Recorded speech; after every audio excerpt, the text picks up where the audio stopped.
নমস্কার, আমি মৌ। আজ আমি আপনাদের পল্লী কবি জসীমউদ্দিনের লেখা দুইটি খুব মজার গল্প পাঠ করে শোনাব। প্রথম গল্পটি নাপিত ডাক্তার এবং দ্বিতীয় গল্পটি জিদ। আশা করি গল্প দুটি আপনাদের খুবই ভালো লাগবে। যদি আমার গল্প পাঠ আপনাদের একটুও ভালো লেগে থাকে তাহলে অবশ্যই আমার গল্প পাঠের সঙ্গে থাকবেন। ধন্যবাদ।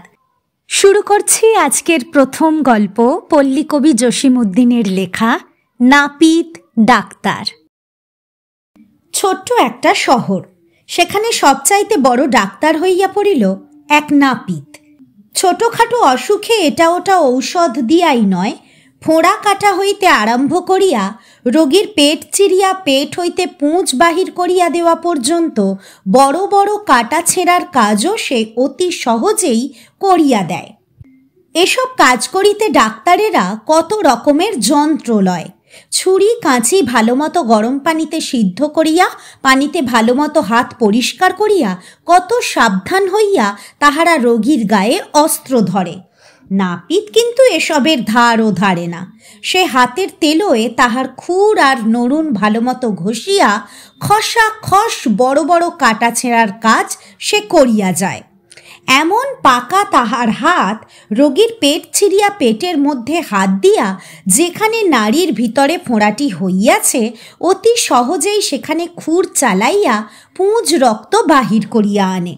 তারপর সাধারণ সুই সুতা দিয়া ক্ষতস্থান সেলাই করিয়া আর একটু হলুদ গুঁড়া মাখাইয়া দেয়।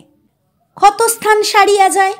চোখের পলক ফেলিতে না ফেলিতে সে বড় বড় কাটা ছেঁড়ার কাজ করিয়া ফেলে। কাহারও ফোঁড়া হইয়াছে, বেদনায় চিৎকার করিতেছে, দেখি দেখি বলিয়া নাপিত সেখানে তার খুর চালাইয়া দিয়া পুঁজ রক্ত বাহির করিয়া আনে। রোগী আরাম পাইয়া আনন্দের হাসি হাসে। গলায় মাছের কাঁটা ফুটিয়াছে, দুষ্ট ছেলে খেলিতে খেলিতে মার্বেলগুলি কানের মধ্যে ঢুকাইয়া দিয়াছে, আর খুলিতে পারে না। নাপিত নরুনের আগা দিয়া গলার ভিতর হইতে মাছের কাঁটা বাহির করিয়া আনে। কানের ভিতরে নরুনের আগা ঢুকাইয়া দিয়া মার্বেল বাহির করিয়া আনে। শুধু কি তাই, পিঠে ফোঁড়া হইলে তাকে বলে কার্বঙ্কল। বড় বড় ডাক্তারেরা সেটা কাটিতে হিমশিম খাইয়া যায়। চোখের পলক ফেলিতে না ফেলিতে নাপিত সেখানে খুর চালাইয়া দেয়। এসব কাটাকুটিতে সব রোগী কি ভালো হয়? কোনোটা ভালো হয়, কোনোটা পাকিয়া বিষ লাগিয়া ফুলিয়া মরে। তা এরূপ তো ডাক্তারদের বেলায়ও হয়। তাদের হাতেই কি সব রোগী ভালো হয়? শহরের সব লোক তাই অসুখে বিসুখে নাপিতকেই ডাকে। ডাক্তার ডাকিলে এত টাকা দাও, অত টাকা দাও, তারপর ঔষধের দাম দাও, কত রকমের ঝামেলা। নাপিতের কাছে ভিজিটের কোনো দাম দস্তুর নাই। 2 আনা 4 আনা যার যাহা খুশি দাও। ঔষধ তো তার মুখে মুখে। গরম পানির সেক, হলুদের গুঁড়ার প্রলেপ, পেটে অসুখ করিলে আদা নুন খাও, তাতে না সারিলে জৈনের গুঁড়া চিবাও, জ্বর হইলে তুলসীর পাতা, নিউমোনিয়া হইলে আকনের পাতার সেক। এসব ওষুধ বনে জঙ্গলে পথে ঘাটে যেখানে সেখানে মেলে। তাই সকলেই নাপিতকে দিয়া চিকিৎসা করায়। শহরের আর সব পাশ করা ডাক্তারেরা রোগীর অভাবে ভাতে মরে। নাপিতের ছেলে মেয়ে দুধে ভাতে খাইয়া নাদুস নুদুস। একদিন সব ডাক্তার একত্র হইয়া ভাবিতে বসিল কি করিয়া তাদের পসার ফিরাইয়া আনা যায়। এক ডাক্তার বলে, দেখো ভাই, আগে আমার বাড়িতে রোজ সকালে শত শত রোগী আসিয়া গড়াগড়ি করিত। টাকা পয়সা তো দিতই, সেই সঙ্গে রোগ সারিলে কলাটা মূলাটা যেদিনের যে ফল তাও দিয়া যাইত। এই যে আমের মরশুম, আমার ছেলেমেয়েরা একটা আমও মুখে দিয়া দেখিল না। আর নাপিতের বাড়ি দেখো গিয়া। আর এক ডাক্তার বলে, আরে ভাই, ছাড়িয়া দাও তোমার আম খাওয়া, রোগীপত্তর আসে না। টাকা পয়সার অভাবে এবার ভাবিয়াছি ঔষধ মাপার পালা পাথর আর বুক দেখার টেথিস্কোপটাও বেচিয়া ফেলিব। অপর ডাক্তার উঠিয়া বলে, তুমি তো এখনো বেচো নাই। এই দুর্দিনের বাজারে চাউলের যা দাম, ডাক্তারি যন্ত্রপাতি তো কবেই বেচিয়া খাইয়াছি। এবার মাথার উপরে টিনের চালা কয়খানা আছে, তাও বেচিবার লোক খুঁজিতেছি। ওপাশের ডাক্তার বলে, ভায়া হে, এসব দুঃখের কথা আর বলিয়া কি হইবে? দেখিতেছ না আমাদের সকলের অবস্থাই ওই একই রকম। এখন কি করা যায় তাই ভাবিয়া বাহির করো। অপর এক ডাক্তার বলে, দেখো ভাই, বিপদে পড়িলে বুড়ো লোকের পরামর্শ লইতে হয়। শহরের মধ্যে যে বুড়ো ডাক্তার আছেন, বয়স হইয়াছে বলিয়া এখন রোগী দেখেন না, তিনি আমাদের সকলের ওস্তাদ। চলো যাই, তাহার নিকটে যাইয়া একটা বুদ্ধি চাই, কি করিয়া আমাদের পূর্বের পসার বজায় রাখিতে পারি। তখন সকলে মিলিয়া সেই বুড়ো ডাক্তারের কাছে যাইয়া উপস্থিত হইল। বুড়ো ডাক্তার আগাগোড়া সমস্ত শুনিয়া বলিলেন, তোমরা কেহ সেই নাপিতকে আমার নিকট ডাকিয়া আনো। নাপিত আসিলে বুড়ো ডাক্তার তাহাকে বলিলেন, দেখো, এই সব ছোকরা ডাক্তারদের কাছে শুনিতে পাইলাম তোমার ছেঁড়া কাটার হাত খুব পাকা। তুমি একটা কাজ করো, আমাদের নিকট হইতে শারীর বিদ্যাটা শিখিয়া লও, তাতে করিয়া তোমার ডাক্তারি বিদ্যাটা আরো পাকিবে। নাপিত বলিল, এ অতি উত্তম কথা, আমি তো মুখ্য সূক্ষ্ম মানুষ, আপনারা যদি কিছু শিখাইয়া দেন বড়ই উপকার হইবে। তখন সকল ডাক্তার মিলিয়া নাপিতকে শারীর বিদ্যা শিখাইতে লাগিল। শরীরের এখান দিয়া এই নাড়ি প্রবাহিত হয়, এইটা শিরা, এইটা উপশিরা, এইখানে ধমনী, এইখানে লিভার, হাতের এইখানে এই শিরা, কাটিলে রক্ত বন্ধ হইবে না, শরীরের ওখানে এই উপশিরা, যদি হঠাৎ কাটিয়া যায় লোক মরিয়া যাইবে, এইখানে হৃৎপিণ্ড। এইভাবে 7-8 দিন ধরিয়া সব ডাক্তার মিলিয়া নাপিতকে শারীর বিদ্যা শিখাইতে লাগিল।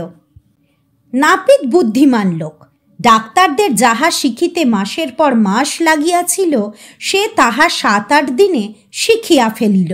শুধু কি শারীর বিদ্যা, ডাক্তারেরা তাহাকে নানা রকম অসুখের জীবাণুর কথাও বলিয়া দিল।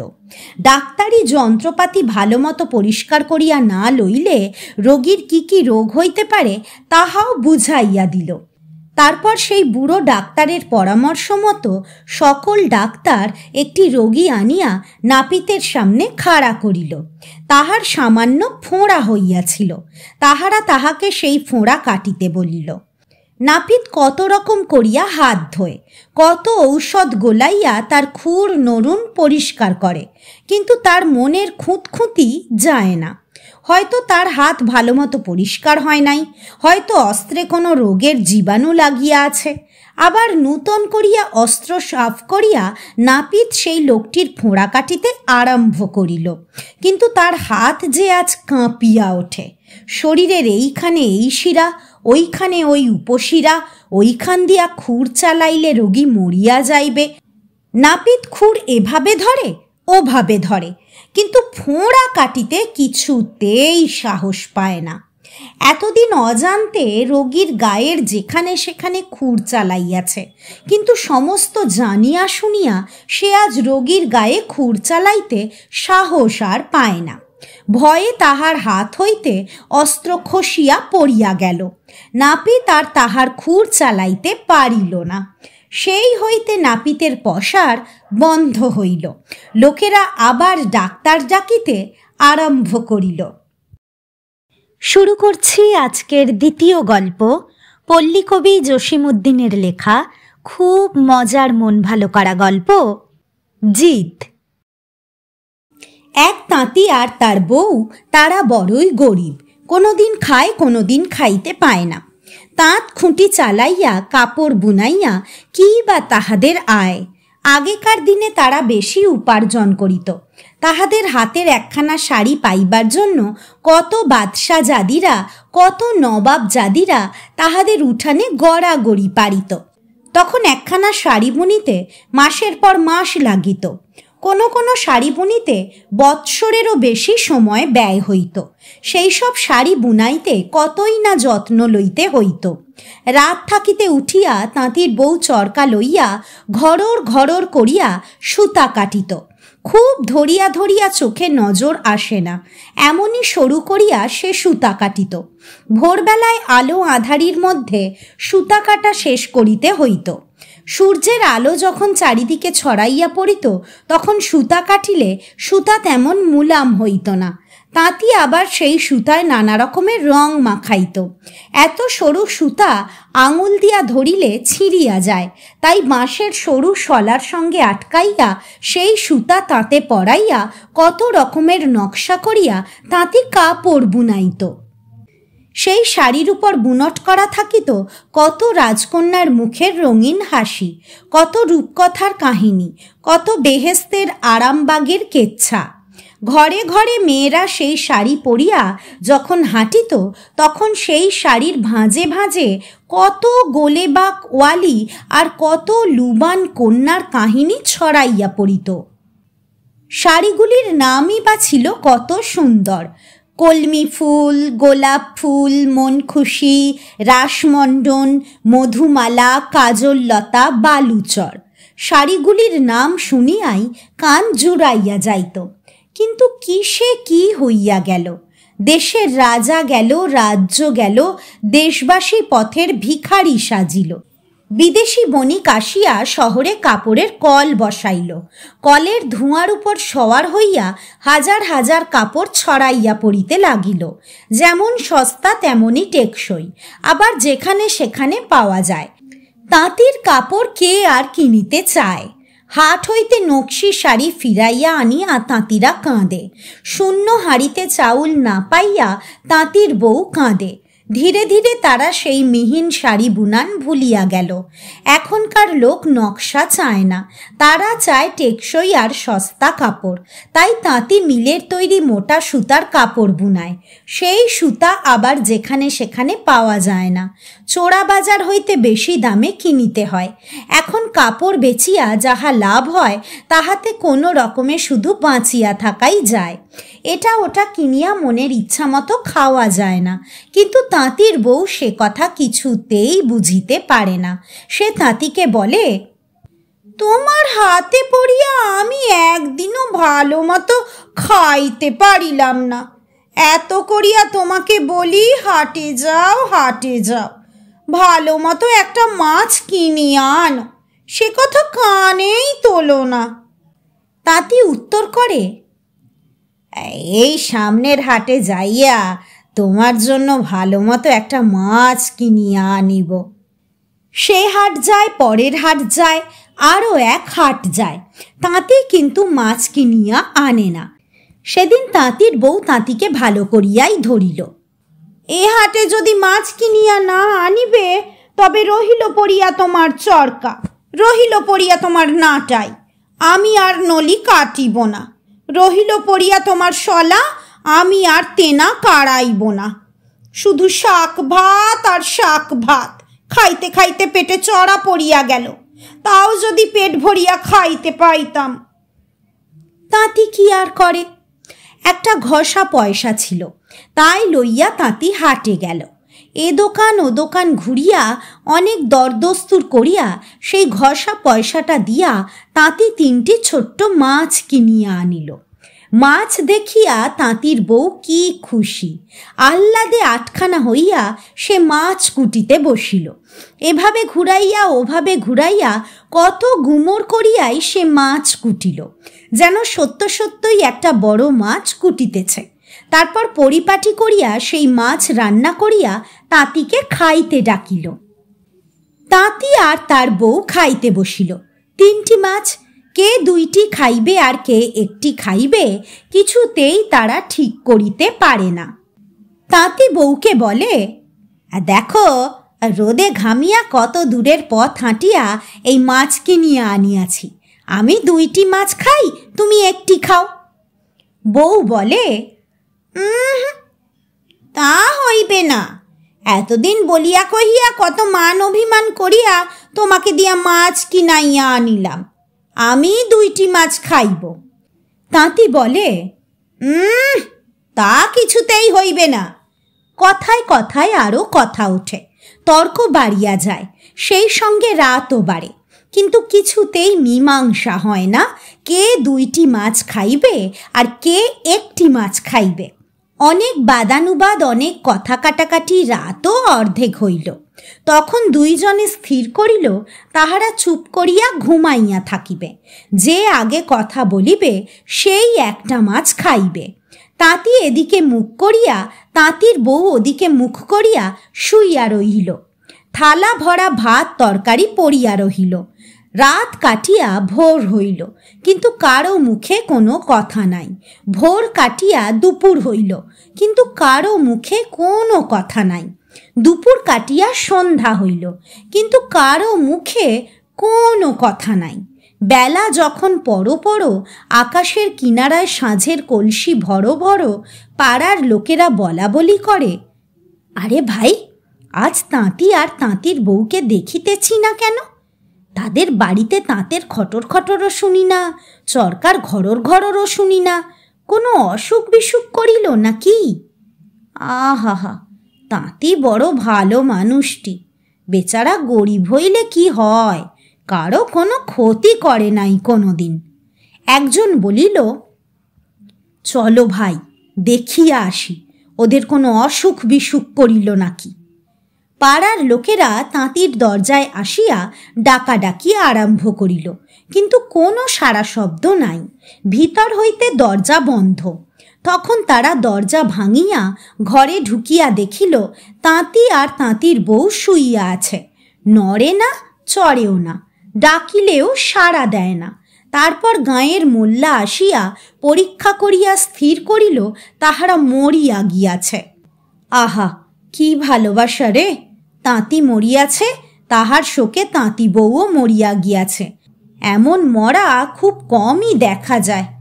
এসো ভাই, আতর গোলাপ মাখাইয়া কাফন পরাইয়া এদের একই কবরে দাফন করি।